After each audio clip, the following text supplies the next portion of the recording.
ሁላችንም በሚባል መልኩ ሰዎች ንግግራችንን እንዲወዱልን ተጽዕኖ እንዲፈጥርልንና የማይረሳ እንዲሆን እንፈልጋለን። ይህ ከሆነልን ደግሞ እሱ እኮ አፈቀላጤ ነው ወይም እሷ እኮ አፈቀላጤ ናት ይባልልናል። ነገር ግን እውነተኛ አፈቀላጤነት የሚመጣው ድንገት አይደለም፣ ሚስጥር አለው። ዛሬ እውነተኛ አፈቀላጤ ለመሆን የሚያስችላችሁ አራቱን ቁልፍ የማሳመን ብቃቶች በቀላሉ እንድታውቁት እናደርጋለን። በጥቂቶች የተያዘው ይህ አስገራሚ ሚስጥር እንገልጥላችኋለን። እነዚህ ሚስጥሮች በሺዎች የሚቆጠሩ ሰዎችን ያስደመሙ ታላላቅ ተናጋሪዎች የሚጠቀሙባቸው ዘዴዎች ናቸው። ይህ የኤሊሁድ ጽሑፍ ነው።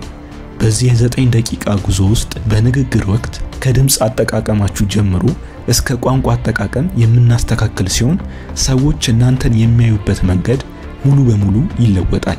በዚህ ቻናል በትክክል የምትከታተሉን ሰዎች ህይወታችሁ ላይ ትልቅ ለውጥ እንዳመጣላችሁ እርግጠኞች ነን። ልምምድ፣ ስልታዊነትና ቁርጠኝነት አላችሁ። ላይክ እና ሰብስክራይብ በማድረግ ይህንን የለውጥ ጉዞ መቀላቀል ትችላላችሁ። የመጀመሪያው ሚስጥር ሐሳባችሁን ስልታዊ በሆነ መንገድ ማደራጀት። ለንግግር ዝግጅት ማድረግ በራስ የመተማመን መሰረት ሲሆን በመዋቅር ሲደረግ ደግሞ የንግግራችሁ የጀርባ አጥንት ነው።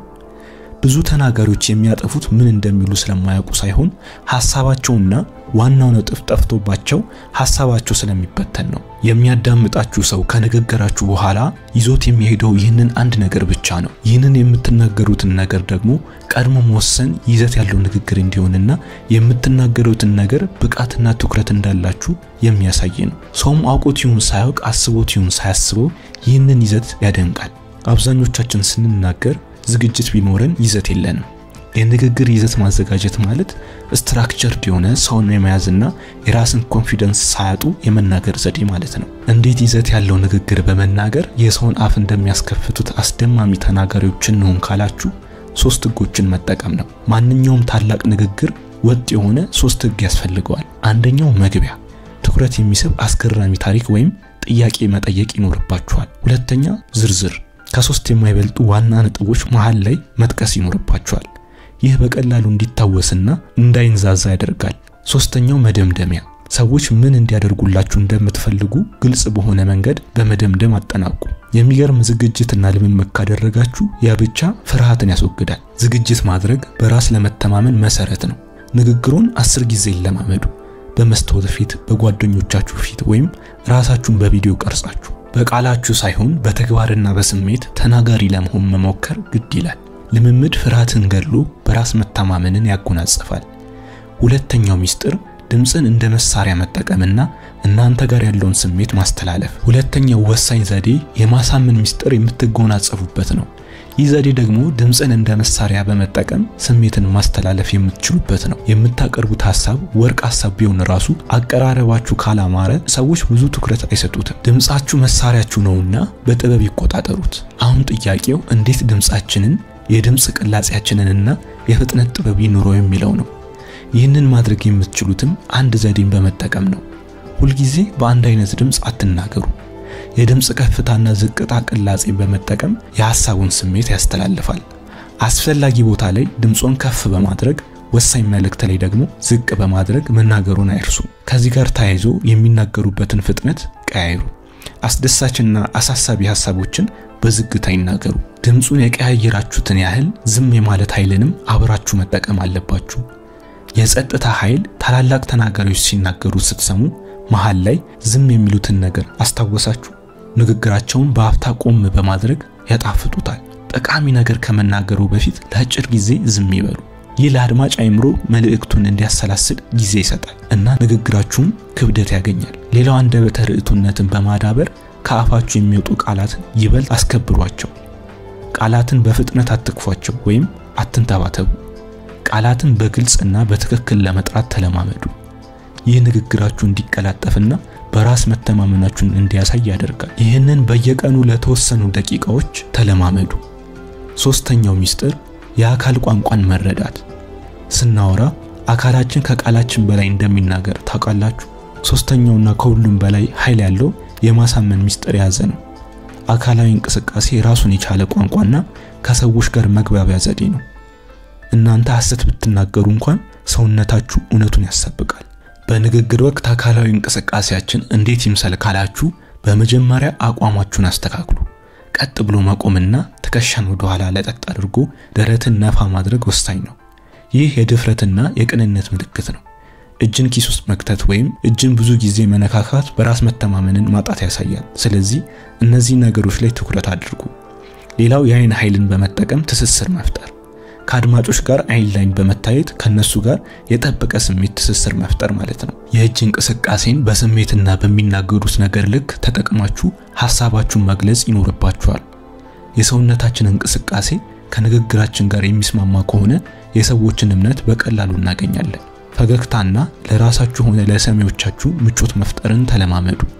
ሰውነታችሁን ዘና አድርጉ። ንግግራችሁ አስደሳች ከሆነ ፈገግታም ይኖረናል። ፈገግታ ሰዎችን በቀላሉ እንዲቀበሏችሁ ያደርጋል። ሰዎችም ወዲያው ንግግራችሁን ይወዱታል። ንግግራችሁ የሆነ ነገር ለማሳመን ወይም ለማሳካት እንጂ ቅጣት እንዳልሆነ መረዳት አለባችሁ። አራተኛው ሚስጥር ንግግራችሁ የልብ ወለድ ይዘትና የቋንቋ ልዕልና ይኖረው። ይህ አራተኛውና የመጨረሻው የማሳመን ሚስጥር የልብ ወለድ ይዘትና የቋንቋ ልዕልና ነው። ንግግራችሁን ሰዎች እንዲወዱት ከፈለጋችሁ ስሜታቸውን በታሪክ ማሸነፍ አለባችሁ። የታሪክ ኃይልን መጠቀም እውነታዎችን በቁጥር ሳይሆን በታሪክ አቅርቡ። ሰዎች ከታሪኮቹ ጋር በስሜት ይገናኛሉ። የአንድ ሰው የግል ተሞክሮ ወይም ራሳችሁን ያጋጠማችሁን ነገር መናገር ንግግራችሁ ህይወት ያለው እንዲሆን ያደርጋል። ይህንን አስታውሱ። እውነታዎች ይናገራሉ፣ ታሪኮች ግን ይሸጣሉ። ቀልድና ምሳሌዎችን መጥቀስ አትርሱ። ጥቂት ቀልድ ወይም አስቂኝ ነገሮች መጠቀም በንግግሩ መሃል የነበረውን ውጥረት ያላለዋል። ይበልጡኑ ትኩረትን ይመልሳል። ተናጋሪውንም ከአድማጭ ጋር ያቀራርባል። እንዲሁም ለሐሳባችሁ ጥልቀት ለመስጠት የሚረዱ ተዛማጅ ምሳሌዎችን መጥቀስ ይበልጥ አሪፍ ያደርጋል። የቋንቋን ልዕልናን ማዳበር አንደበተ ርዕቱ ለመሆን የቃላት አጠቃቀምን ማዳበር ግድ ይላል። ቃላትን በጥንቃቄ መምረጥና ብዙ መጻሕፍትን በማንበብ የቋንቋችሁን አቅም ማሳደግም አይረሳ። ይህ የንግግር ደረጃን ከፍ እንዲል ያደርጋል። ሰዎችም የእናንተን አንደበተ ርዕቱነት ይወዱታል። ስናጠቃልለው አንደኛ ሐሳባችሁን ማዋቀር፣ ሁለተኛ ድምጻችሁን ማቆጣጠር፣ ሶስተኛ ሰውነታችሁን ለንግግር መጠቀምና በታሪክ ማሳመን ናቸው። ይህን በፍጹም መርሳት የለባችሁም። ድምጻችሁን ከፍም ሆነ ዝቅ ለማድረግ መፍራት የለባችሁም። የምትናገሩት ነገር እውነተኛ ዋጋ ስላለው ብቻ ተናገሩ። የመናገር ድፍረት የለውጥ የመጀመሪያ እርምጃ ነው። አሁን ማድረግ ያለባችሁ ነገር ቢኖር ይህንን ዕውቀት ወደ ተግባር መቀየር ብቻ ነው። አፈቀላጤነት የሚለካው ስንት መረጃ እንዳወቁ ሳይሆን ስንት ጊዜ በድፍረት እንደተናገሩ ነው። ነገ ሳይሆን ዛሬ በትንሽ ስብሰባ ወይም ለቤተሰብ ሐሳቡን በግልጽ በመናገር ይጀምሩ። አስተውሱ፣ ድምጽን ከፍ ለማድረግ መፍራት የለባችሁም። የምትናገሩት ነገር እውነተኛ ዋጋ ስላለው ብቻ ተናገሩ። የመናገር ድፍረት የለውጥ የመጀመሪያው እርምጃ ነው። አፈቀላጤነት ማለት የተናጋሪነት ችሎታ ብቻ አይደለም። አፈቀላጤነት ማለት እርሱ የሚናገሩት ነገር በሙሉ ልብ ማመንና ያንን እምነት ለዓለም ማጋራት ማለት ነው። ስለዚህ ይህንን ሁሉ ዕውቀት በኪሳችን ይዘን መቅረት የለብንም። አሁን ያለው ትልቁ ፈተናችን የመጀመሪያው እርምጃ አለመውሰዳችን ነው። ከዛሬ ጀምሮ የራሳችሁን ያፈቀላጤነት መነጽር አድርጉ።